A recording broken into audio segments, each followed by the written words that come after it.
দেবরের ঘরটাকে পুরাতন থেকে 5 স্টার বানিয়ে ফেললাম, তাও আবার একদিনের মধ্যেই। আমি তো ভাবতেই পারিনি পুরাতন খাটকে এরকম লাক্সারি বানানো যাবে। এখন শুধু আমার দেবরের বিয়ে হওয়াটাই বাকি আছে, সো গোটা বাড়িটাই কিভাবে লাক্সারি বানাতে হবে সেটাই ভাবছি। প্রথমেই আমরা তার রুমের পিছনে লেগেছি। ডিরেক্ট কোনো ফার্নিচার না কিনে আমরা যা আছে সেটাকেই মডিফাই করতেছি। কারোর ধরার কোনো ক্ষমতা নাই যে সেটা পুরাতন কোনো খাট ছিল। শুধু তাই নয়, পুরাতন আলমারি, পুরাতন সোফা সবগুলোই কিন্তু এরকম লাক্সারি বানানো যাবে। তাহলে চলেন দেখা যাক আপনারাও কিভাবে আপনাদের ঘরটাকে সুন্দর করতে পারবেন। অনেকদিন ধরে ভাবছিলাম দেবরের ঘরে ফার্নিচার সেট কিনবো, কিন্তু না, বর্তমানে দেখছিলাম খুব পপুলার দুইটা মানুষ এরকম পুরাতন খাট, আলমারি, সোফা এগুলোকে লাক্সারি বানাচ্ছে, আর এত সুন্দর লাগছে তাই আমরাও ডেকে নিলাম সেই দুইটা ভাইয়াকে। তারা এরকম বাড়িতে গিয়েই কিন্তু ফার্নিচার গুলোর কাজ করে আসে। আপনি চাইলে আপনার পুরাতন ফার্নিচার গুলোর আপনার পছন্দ মতো ডিজাইন করে নিতে পারবেন। সোফা রিপেয়ারিং আনন্দ ফার্নিচার এই পেজের মাধ্যমে আপনারা ভাইয়াদের সাথে কন্ট্যাক্ট করতে পারবেন।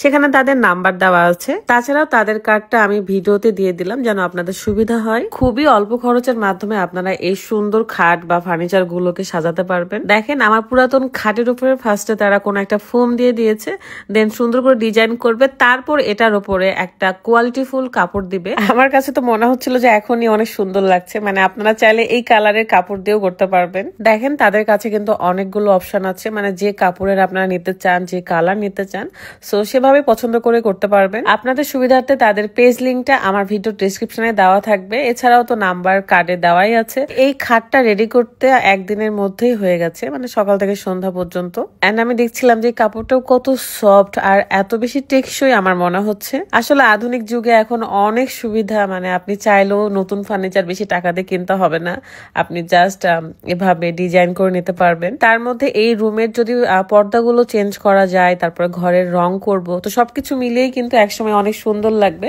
ফাইনাল লুক অবশ্যই আপনাদের সাথে শেয়ার করব। আপাতত এই খাটটা কিরকম ভাবে লাক্সারি করা হচ্ছে সেটাই দেখাচ্ছি। এই রুমগুলো আমরা ইন্টেরিয়র করব, আপাতত ফার্নিচার গুলো ঠিক করে নিচ্ছি। আমরা একটা এক্সট্রা ড্রয়ারও করে নিয়েছি খাটের ভেতরে, সো আমি এটার জন্য ভীষণ এক্সাইটেড ছিলাম। অনেক কিছু রাখা যাবে, অনেক বড় একটা ড্রয়ার। একদিনের মধ্যে কিন্তু খাটটা একদম রেডি আর ভীষণ সুন্দর লাগছিল। আমি এই স্টিকার গুলো উঠাচ্ছিলাম কারণ এখানে মিরর দিয়ে রেখেছিল ভাইয়ারা, সো তাদের কাজে আমি ভীষণ স্যাটিসফাইড। এবং আপনারাও চাইলে আপনাদের রুমটার পুরাতন ফার্নিচার, যে কোনো ফার্নিচার সেটা আপনি ডিজাইন করতে পারবেন। সো এই যে সেই বড় ড্রয়ারটা সুন্দর করে সেট করে নিয়েছেন, অনেক কিছু এখানে রাখা যাবে, অনেক বড় স্পেস। সো কমেন্টে জানিয়ে দিবেন যে আপনাদের কাছে এই পুরাতনটাকে নতুন বানানোর পরে কেমন লাগছে। এই রুমের আরো অনেক কাজ আছে, যেমন পর্দা চেঞ্জ, ওয়াল কালার করতে হবে, দেন ইন্টেরিয়র। সো সবকিছু মিলিয়ে একদিন আপনাদেরকে ফুল আউটলুকটা দেখিয়ে দিব। এটা পরের দিনের ভিডিও, মানে আমি একটা কাজে যাচ্ছিলাম, সো যাওয়ার আগে ভাবলাম যে আপনাদেরকে রুমটা পুরোটাই দেখিয়ে দিই কেমন লাগছে এখন। যদিও বা বারবার বলছি অনেক কাজ বাকি, শুধু পর্দা চেঞ্জ করলেও আরো সুন্দর লাগবে। এখানে আমরা আলমারি, সোফা সবই নিয়ে আসবো, এন্ড পুরাতন গুলোই এভাবে নতুন করে নিবো আর কি। তো যাই হোক, আপনারা সবাই ভালো থাকবেন, সুস্থ থাকবেন। বিদায় নিতে চাচ্ছি আমি এখন। আল্লাহ হাফেজ।